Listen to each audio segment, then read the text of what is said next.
There she is. Wow. Rosie Perez in one of her first starring roles in 1989's Do the Right Thing. Rosie has gone on to star in many more films, earning an Academy Award nomination and numerous awards along the way. Well, now Rosie Perez can add author to her resume, and she is joining us on the couch today to talk about her new memoir, Handbook for an Unpredictable Life. Thank you so much for being here. We appreciate it. Thank you for having me. Well, now your memoir is all about memories. So what kind of memories do you have when you see a clip like that we just showed? Oh, it's so long ago. Really? Yeah. Oh, but you look exactly the same. I do not, but say it again. You do. No, I'm looking at it. I'm like, oh my gosh, that's awesome. So we're going to talk about the book in a second, but you're a Brooklyn girl. I'm a Brooklyn girl. And recently, Spike Lee was talking about the gentrification of the neighborhood. What are your thoughts on that? I think he was really spot on, but I think that the way he said it, people were quick to dismiss what he had to say. You know, gentrification doesn't have a color to it.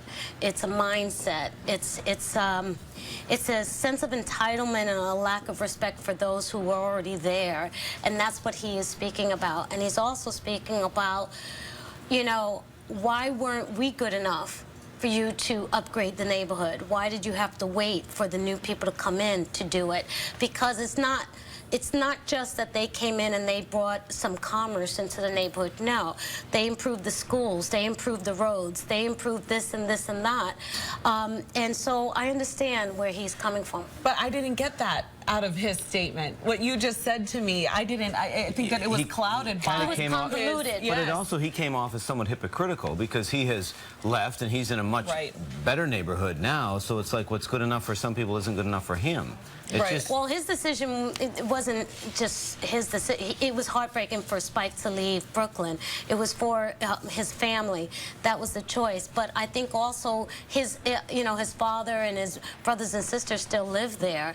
And for someone to call the cops on his 80-year-old father because he's practicing his music, no. That's insanity. And he's always going to be connected to the neighborhood no matter what. So yes. There's always that. Well, I want to ask you about your book.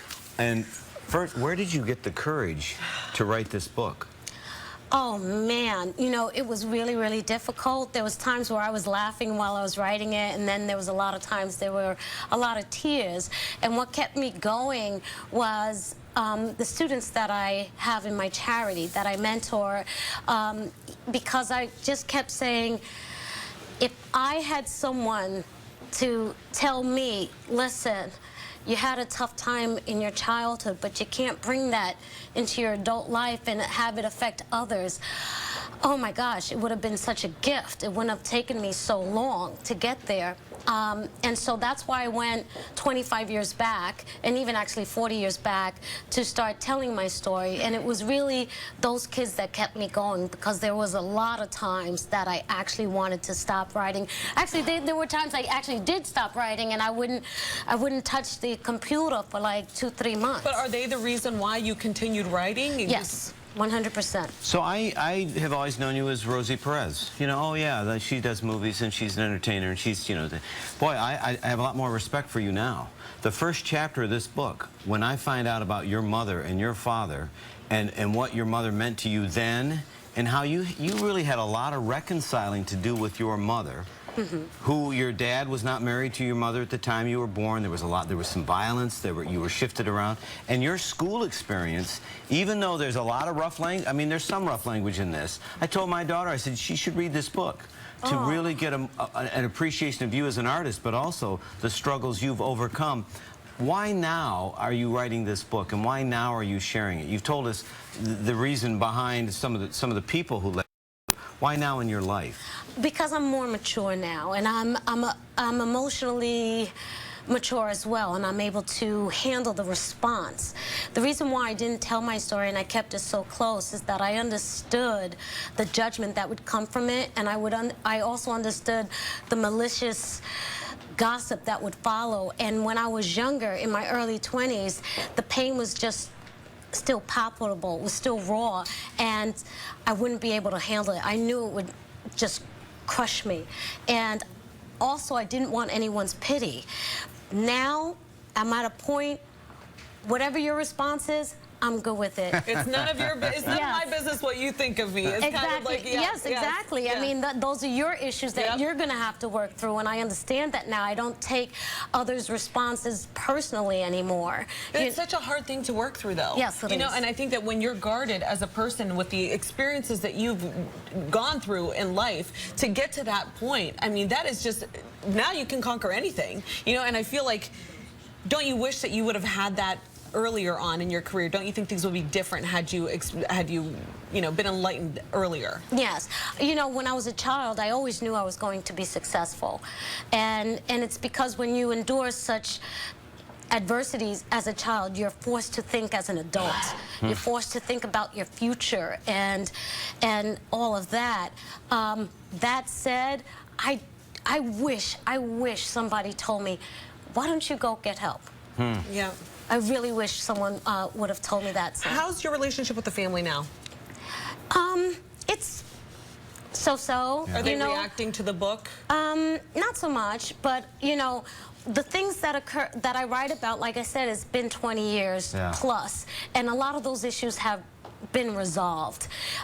You know, but I've reconnected with a lot of my relatives and made peace, because you can't have a full life if you don't have peace in your heart. And you can't have a full life if you can't forgive others and forgive yourself. And so I've come to that place, and it's a wonderful, wonderful place, and I've been in that place for a very, very long time. And that's what really helped me get through the book as well. Did you really throw a chicken wing at Don Cornelius? Embarrassingly, yes, I did. I did. Yes, it was horrible. And What, the chicken wing or your aim? No, my aim was dead on. It was Fantastic. like, yes, but that's the point of the book. Yeah. You know, now would I have done that? No, you know, but you know, I was so angry, and you know, I didn't understand my anxiety attacks at the time. I didn't realize they were anxiety attacks. Yeah. You know, but you know, when I was a child and I felt threatened or I was abused or hit, you know, I had certain weapons that I relied on.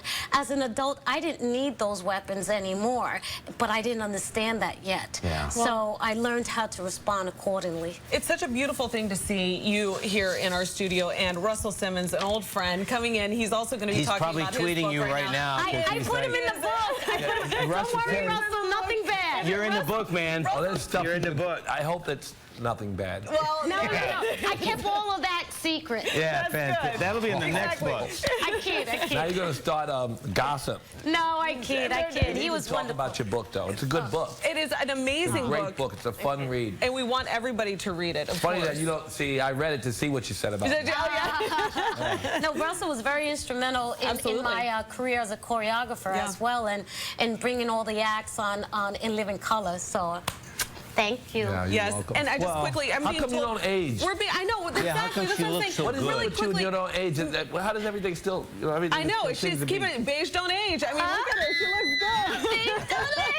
But, you know, I quickly have to tell you, we're getting wrapped, but I just want to say one thing. Last time you were here, I didn't tell you what an inspiration you are to me as a Latina, because I thought it would be corny. But I just have to say to you, you have opened so many doors, and you are just such a beautiful person. I have to thank you for writing this as a person who looks up to you in this industry. She cries a lot. No, I never ever, does. when I turned on the television, had anybody that I could identify with until you. So thank you. Thank you. Can we get a close-up of Carolina crying? Close-up of her No. crying. I'm a big baby. I'm a big wimp. So thank you. Oh. Well, I got to tell you, you know, the courage it took to write this book. Absolutely. And you talk about being physically hit, but there are some deeper wounds that you are very candid about in this book. So I applaud you for writing it. Well, So, thank you. yeah. I just want everyone to know that, you know, you're not alone. A lot of us, unfortunately, have the same experience. So you're not alone, and there's a other side to it. And this that- is it and I right hope here. and This is where you, yeah. That's it. Yeah. Rosie Perez, as always, thanks for stopping by the couch, and you can buy Handbook for an Unpredictable Life right now. Thanks so much. All the Thank best. you for having me.